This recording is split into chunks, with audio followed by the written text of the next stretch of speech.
Employed में capital आना चाहिए मैम।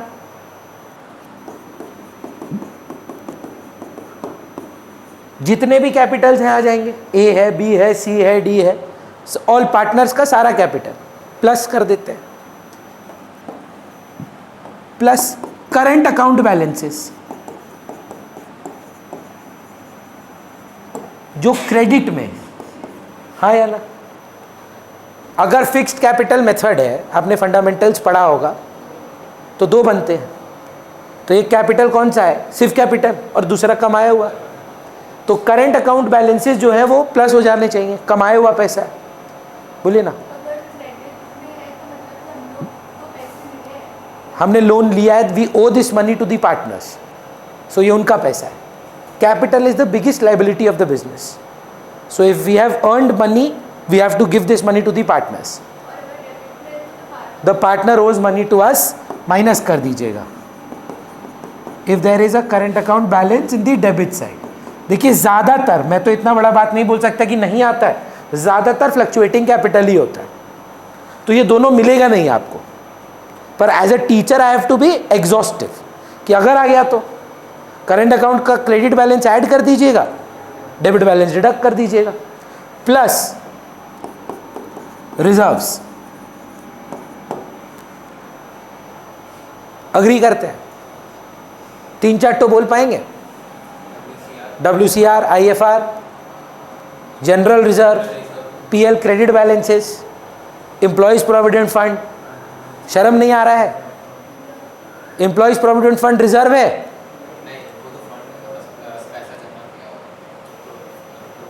और इन्वेस्टमेंट फ्लक्चुएशन फंड, वो भी फंड है। वर्कमैन कॉम्पनसेशन फंड, हमको बहुत डर लग रहा है निहाल, बहुत डर लग रहा है, सच बोल रहे हैं। EPF में जो फंड वर्ड है ना, वो फंड नहीं है, वो एक प्रॉपर लाइबिलिटी है। WCR में अगर फंड हो तो भी वो रिजर्व ही है। Investment fluctuation reserve, investment fluctuation fund, वो रिजर्व ही है। जनरल फंड, रिजर्व फंड, ये सब रिजर्व है। पर एम्प्लॉयज प्रोविडेंट फंड रिजर्व नहीं है, बोलिए ना।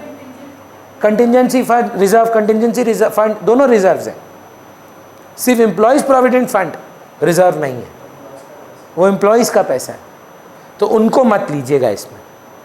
माइनस करिएगा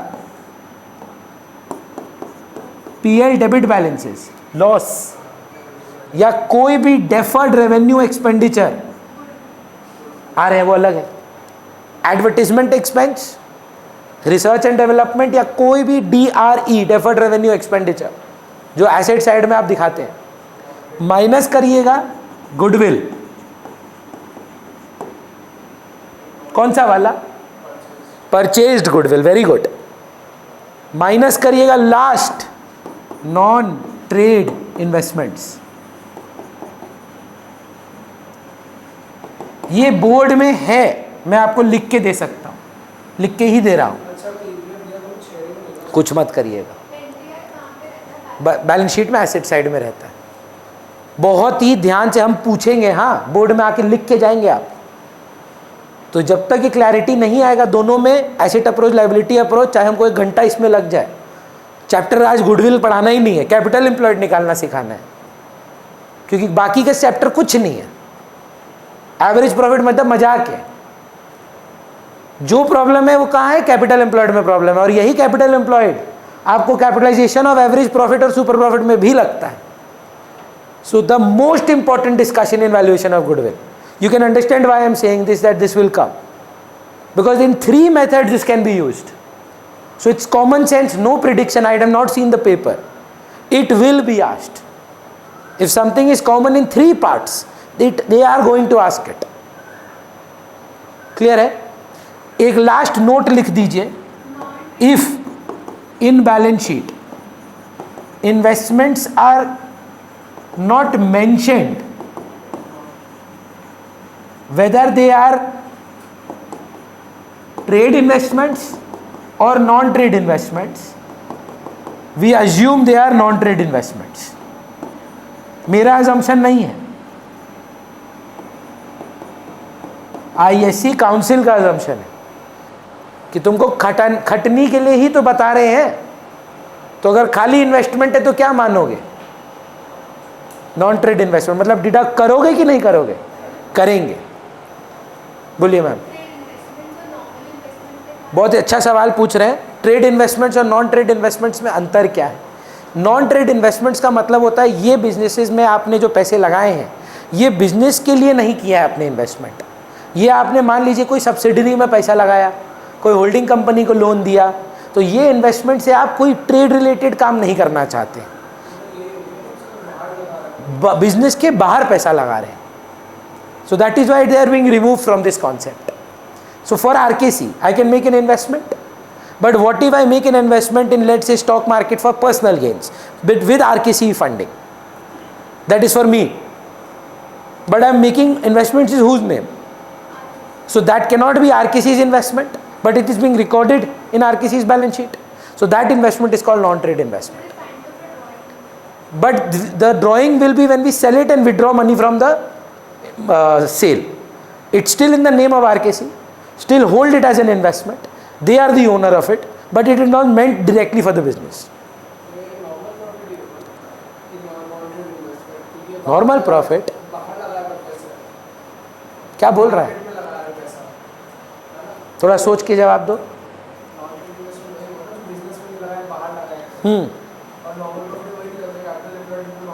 थोड़ा 2 मिनट दिमाग लगाओ, क्या बोल रहे हो? नॉर्मल प्रॉफिट क्या होता है? जो पैसा कैपिटल के तौर पे बाहर लगा दे। ये तो रैंडमली कोई इन्वेस्टमेंट लिए हैं, ये नॉर्मल प्रॉफिट कैसे है? ये तो ऐसे ही मन किया चलो एफडी कर लिए। हाँ देखिए 2 मिनट, हाँ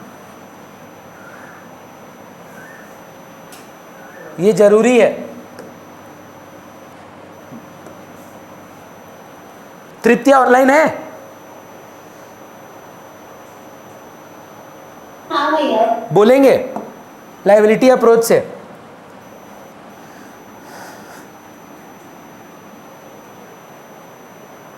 नहीं बोलेंगे क्या? निहाल बोलेंगे? तृप्ति तो भाग गई। हाँ भैया बोलेंगे। अच्छा बोलेंगे। कैपिटल बिना देख के बोलिएगा, कसम है आपको बोर्ड्स का। बिना देखे।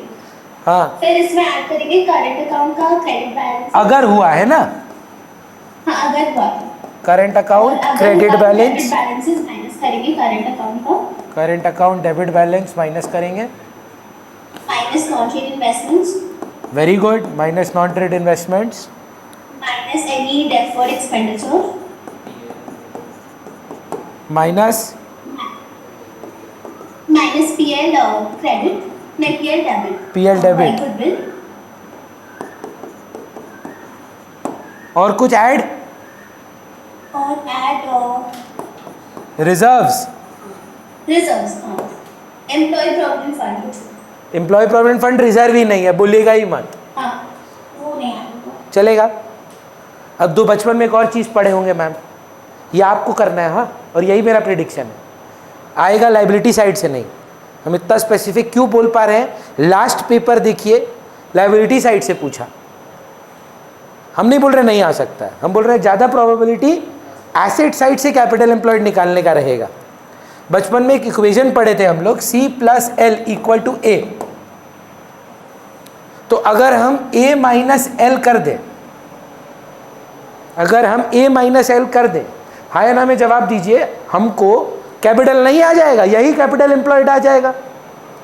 पर हाय ना में जवाब दीजिए इस एसेट में वो नहीं लेना है जो यहां पे नहीं लिए थे, क्योंकि अगर दोनों इक्वल आंसर चाहिए तब आप एसेट्स के अंदर नॉन ट्रेड इन्वेस्टमेंट्स कंसिडर नहीं कर सकते, एसेट्स के अंदर गुडविल नहीं कंसिडर कर सकते, एसेट्स के अंदर करंट अकाउंट बैलेंसेस नहीं कंसिडर कर सकते, डेबिट वाला पीएल डेबिट का बैलेंस नहीं कंसिडर कर सकते, डेफर्ड रेवेन्यू एक्सपेंडिचर कंसिडर नहीं कर सकते।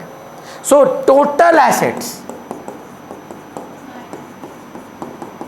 जो तृप्ति माइनस बोली पहले वो बात, माइनस क्या क्या था? एक ये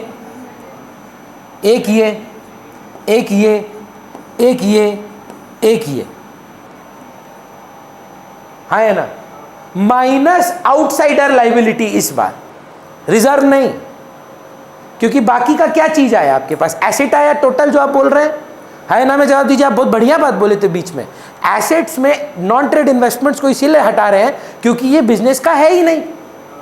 गुडविल को हटा रहे हैं इसीलिए क्योंकि एक्चुअली में ये एसेट है ही नहीं। पीएल डेबिट को हटा रहे हैं क्योंकि एक्चुअली में एसेट नहीं है ये। तो ये जो आप माइनस किए सबसे पहले, आप टोटल एसेट्स में रियल एसेट्स निकालें। अब real assets minus outsider liability कर दें तो क्या आ जाएगा? Capital employed. बच्चा का सवाल सुनिए, उसमें करंट अकाउंट ऐड नहीं करेंगे। Outsider liability, debt, the same in ratio analysis. So total assets minus all those minuses and minus outsider liability. Creditor, bills payable, provision, employees provident fund, जो भी मालिक को छोड़कर बाहर वालों का है, पर क्या मालिक का है, बंटता है, तो फिर बोलिए क्लियर है? दोनों पूछेंगे, हम आएंगे आपसे अभी। Medha, asset approach and liability approach both. Liability approach फिर से एक बार, और एसेट अप्रोच निहाल बोलेगा।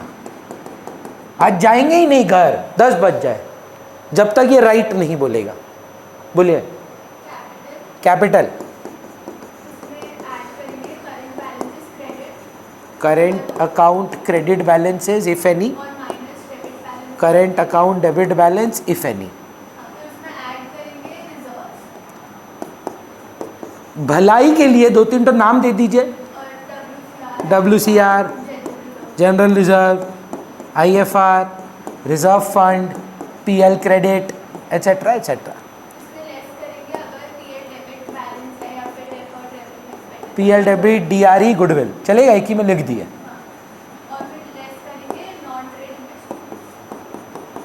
परफेक्शन है ये। चलिए अब एसेट साइड निहाल बोल भाई। टोटल एसेट्स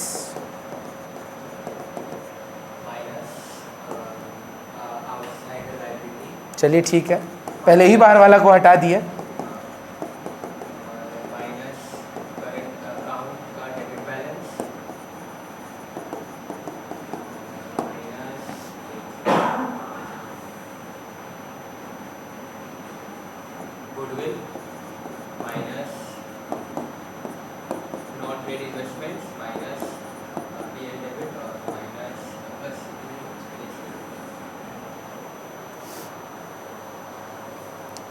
डेविड, मेरा क्वेश्चन आपसे है, इसमें रिजर्व प्लस क्यों नहीं हो रहा है? रिजर्व इसमें प्लस हो रहा है ना, करेंट अकाउंट बैलेंस प्लस हो रहा है ना, इसमें क्यों नहीं हो रहा है? इसमें खाली माइनस ही क्यों हो रहा है? तो फिर क्या बड़ा बात है? जो भाई बोला आपका एकदम सही आंसर दिया। बोला जो आएगा अमाउंट कैपिटल का उसमें जोड़ा हुआ आएगा, बैलेंसिंग फिगर कैपिटल आएगा, उसमें सारा रिजर्व, सारा करेंट अकाउंट, सारा प्रॉफिट्स जोड़ कर आएगा। क्योंकि आप हटाए क्या है? एसेट्स में बाहर वाला और आउटसाइडर लायबिलिटी। तो जो बचा वो क्या बचा? मालिक का। अच्छा डिग्रेस मत करिए, याद है क्यों चाहिए था ये? Capital employed into NRR is equal to normal profit. Average profit minus normal profit is equal to super profit. Super profit into number of years is equal to goodwill. Confirm करते हैं।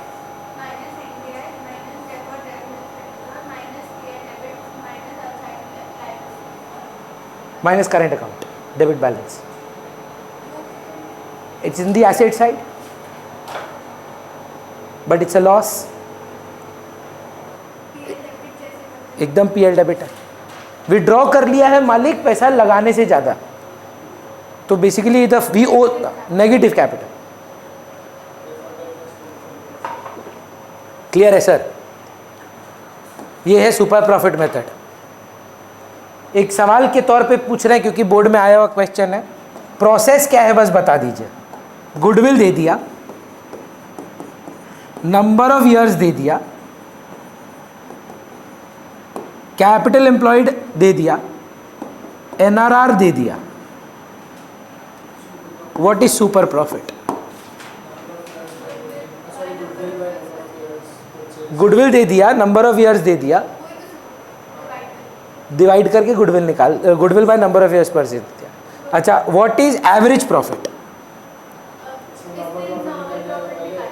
पहले goodwill divided by number of year कर दें तो क्या आ जाएगा? Super profit. और ये क्या है? ये एक्स्ट्रा है। और कैपिटल एम्प्लॉयड इनटू एनआरआर कर दें तो क्या आ जाएगा?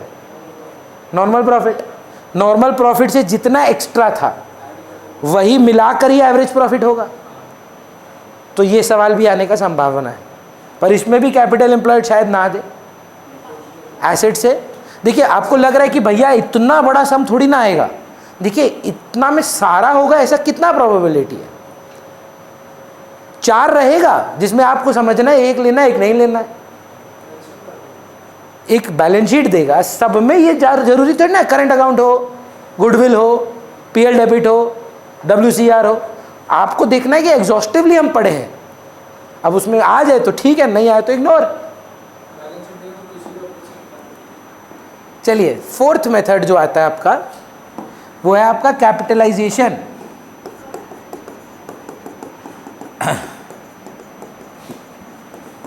Of average profit. Average profit by NRR into 100। हम लोग क्लास में जो बोलते हैं एमसीक्यू में आप यूज नहीं कर सकते हैं। इसका नाम ये लोग दिया है capitalised value of the firm.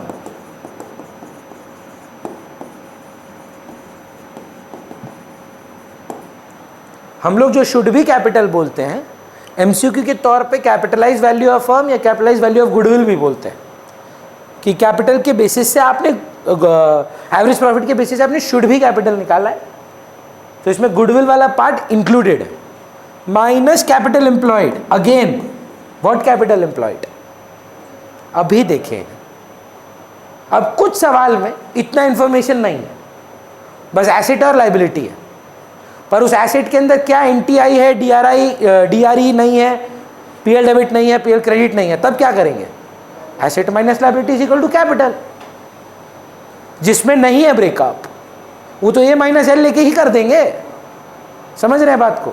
मेरा सपोज आपको कैपिटल दिया, कैपिटल ऑफ पार्टनर्स 6 लाख, ठीक है, टोटल एसेट 7 लाख। आप क्या करेंगे? 6 लाख ही लेंगे। जस्टिफाई कैसे करेंगे? 1 लाख एक्सटर्नल लाइबिलिटी है, तो what is total asset? 7 lakh. What is outstanding liability? 1 lakh. बच्चा बहस कर सकता है, इसीलिए हम बता दे रहे हैं कि 1 लाख का रिजर्व होता। What is more probable to assume? Outsider liability और रिजर्व्स? आउटसाइडर लाइबिलिटी ना। जब कुछ नहीं बोलेगा तो ये अजम्पशन करना है, चलेगा। Last but not the least is capitalisation of super. अच्छा, ये तो खत्म नहीं हुआ, यहां से आया क्या? कैपिटलाइज। अच्छा, ये हुआ हम लोग का capitalise value of the firm minus capital employed is equal to goodwill. वो हो गया था, शुड बी कैपिटल। और यहां पे direct goodwill, average profit, sorry super profit by NRR into 100 is directly is equal to goodwill. अब super profit कैसे निकलता है? उसी मेथड से, जहां फिर आपको कैपिटल एम्प्लॉयड लगेगा। क्लियर है? मेरे को लगता है 5:10 हो रहा है, 1 घंटा लगा आपको, 2 घंटा मतलब चाहे जितना भी टाइम लग जाए, 2 घंटा मिल के अभी अपने सम्स बनाते हैं, ठीक है? तो थोड़े डिफ़िकल्ट वाले बनाते हैं। तो आप बुक लाए हैं क्या? तो चलिए सैम्पल पेपर जो था उससे करते हैं, या जो अपने जो ऑनलाइन देखे थे इसको मिनिमाइज करना है हमको। 1 सेकेंड रुको।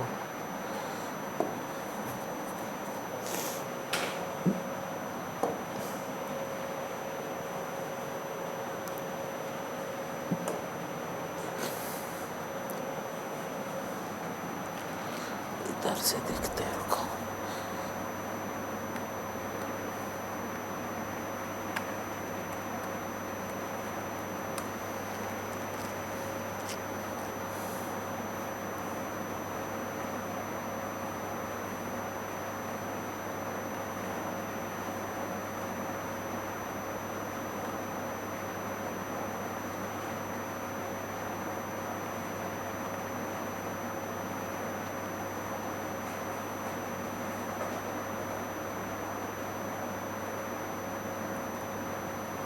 चलिए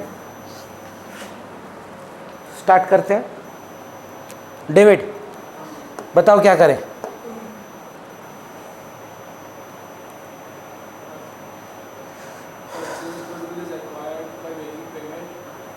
ये हो गया, आप बोल रहे हैं 2 के साथ इसको मिला दिए, इंटरनली जनरेटेड गुडविल। तो ऑप्शन क्या बना? 2(1)(c), 2(b), 3(a). Which of the following is not related to goodwill? Medha, it is a fictitious asset, मतलब ट्रू फॉल्स है, मतलब क्या इसके लिए है कि नहीं। It is an intangible asset, it has a realisable value, कि ऑल ऑफ दीज। इंटेंजिबल तो है। बांटते हो कि नहीं बांटते हो लॉस के तौर पे इसको? A loss, an asset which actually does not have a realizable value until a dissolution. किस कौन से चैप्टर में? डिसोल्यूशन। तो ये चारों है ना। Next Nihal, which of the following is not a method of valuing goodwill? First भैया नाम नहीं सुने, यही आंसर होगा। Purchase goodwill arises at the time of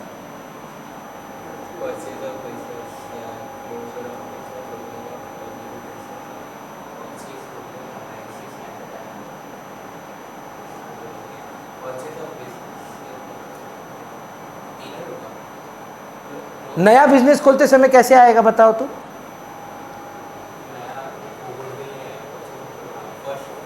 सिर्फ first option. Closure of business क्यों नहीं है? क्योंकि जिसका बिजनेस बंद हो रहा है उसका बुक्स में गुडविल नहीं आता है, जो खरीदता है सिर्फ उसका ही बुक्स में आता है। Revaluation of asset and liabilities is done, तो दूसरा सवाल है पर ठीक है। 6 थोड़ा थियोरेटिकल पेपर है, 5 पेपर है, 5 करेंगे। The value of goodwill is based on dash judgment of the value. Intrinsic judgment of value, मतलब अपना वैल्यूएशन करते हैं, इनहेरेंट होता है। तो एक्सट्रिंसिक होता है आउटसाइड वैल्यूएशन, इंट्रिंसिक होता है इंटरनल। तो हाँ, intrinsic judgment of value. Theory है 2 characteristics of goodwill. An intangible asset, it has a reliable asset at the time of dissolution, it is also a fictitious asset. What is the need for valuation of goodwill in case of a partnership? If there is any change in the constitution of the firm, certain partners will gain or sacrifice. So on the basis of the goodwill, the sacrifice will be calculated and the gaining partner will compensate the sacrificing partner. David, next sum आया है, हाँ, PFG वाला। बोलिए sir क्या करें?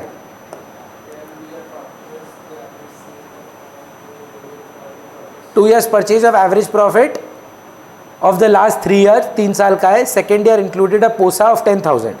Find the value of the firm's goodwill on C's admission. जल्दी कर, 1 minute का समय है। जा छत पे जा और कूद जा।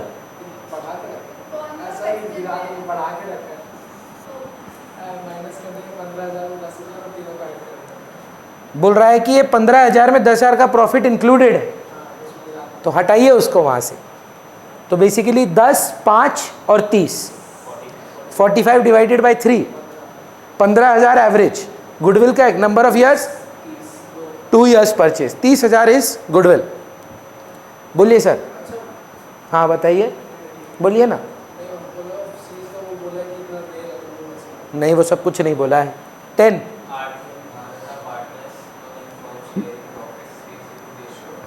नया पार्टनर एडमिट हुआ, न्यू रेशियो 2:1:1 हो गया।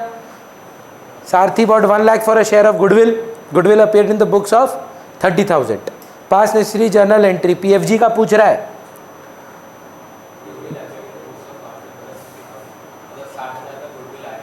नहीं सर,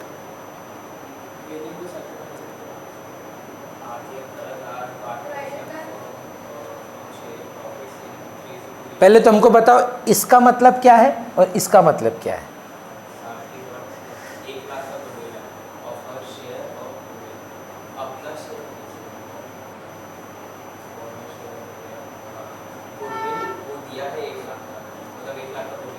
हाँ,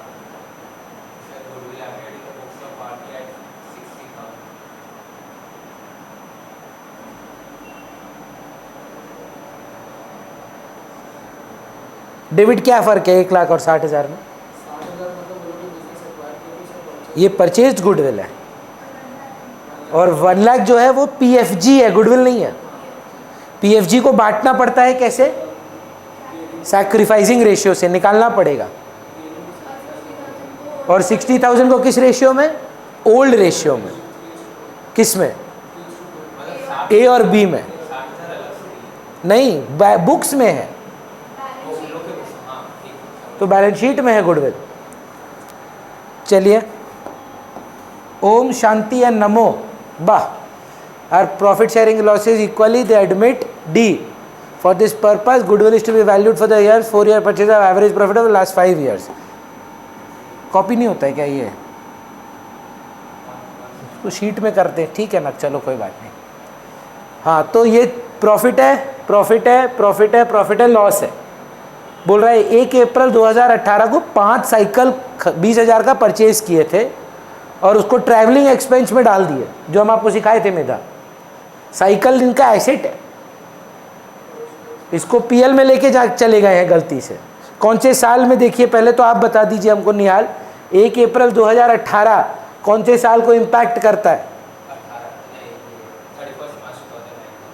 ये साल को, सही बात है, ये वाला साल को ही इम्पैक्ट करेगा। अब बताइए क्या करना है, आपको बताना था, सॉरी। ओके, हमको लग रहा है भराओगे।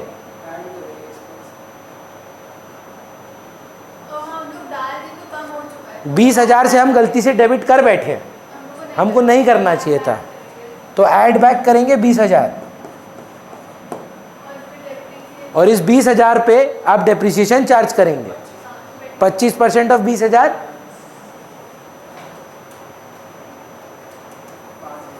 5,000 रुपये यहाँ से माइनस करेंगे। सो आपका जो लॉस है वो बन जाएगा 1,05,000 का। लॉस ही रहेगा पर 1,05,000 का रहेगा,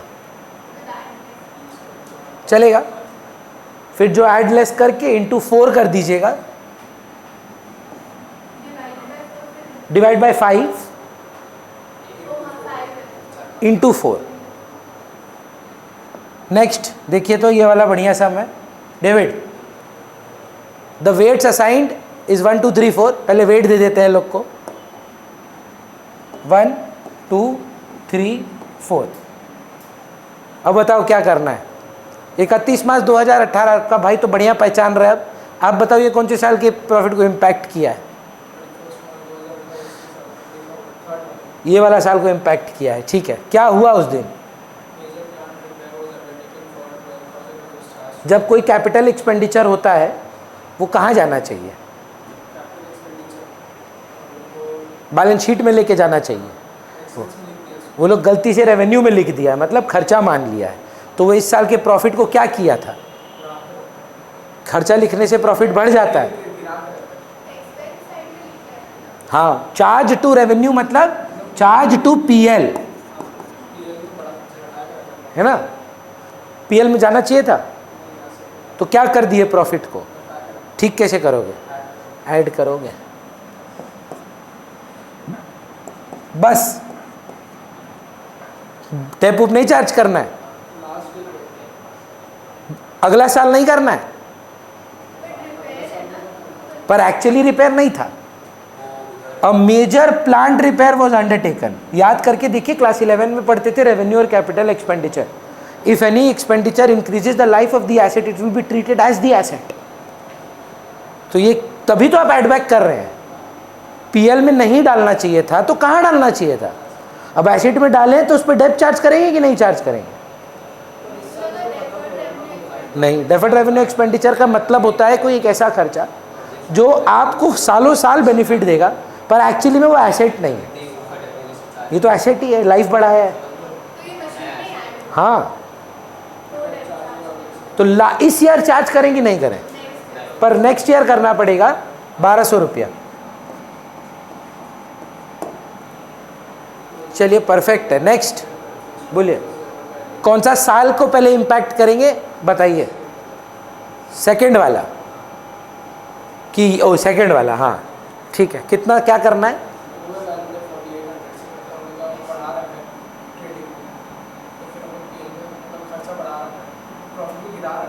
आराम से बोल, हड़बड़ा मत। क्यों हड़बड़ा रहा है आज हमको नहीं पता।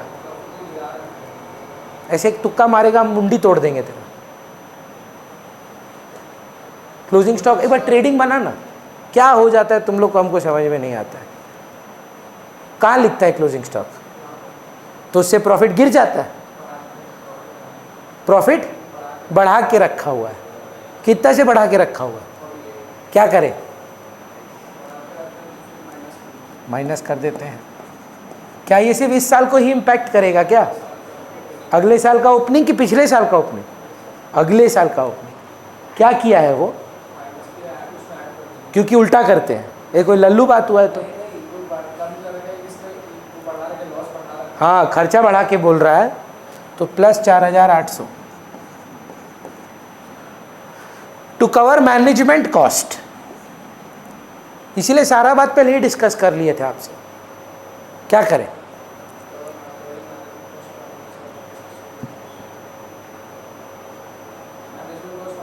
सारा साल से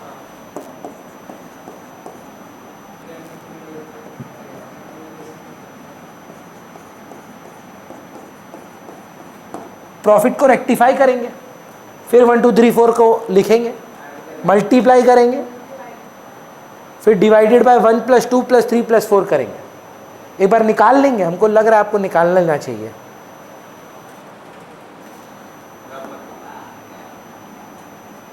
क्यों रब नहीं करे? आता नहीं है? कॉपी में करो, कैलकुलेटर पे करो। इतने विद्वान हो गए हो।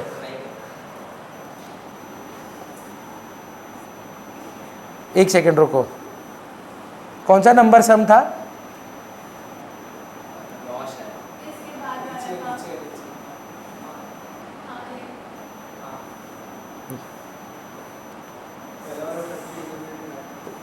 चलो 43,000 समथिंग आना चाहिए तुम लोग का।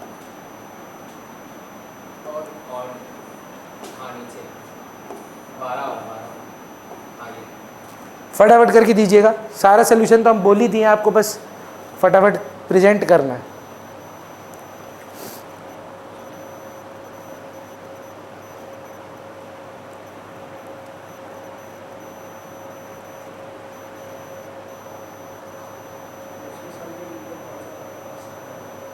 जल्दी करिए, जल्दी करिए। हाँ, सजावट नहीं चाहिए मेरे को।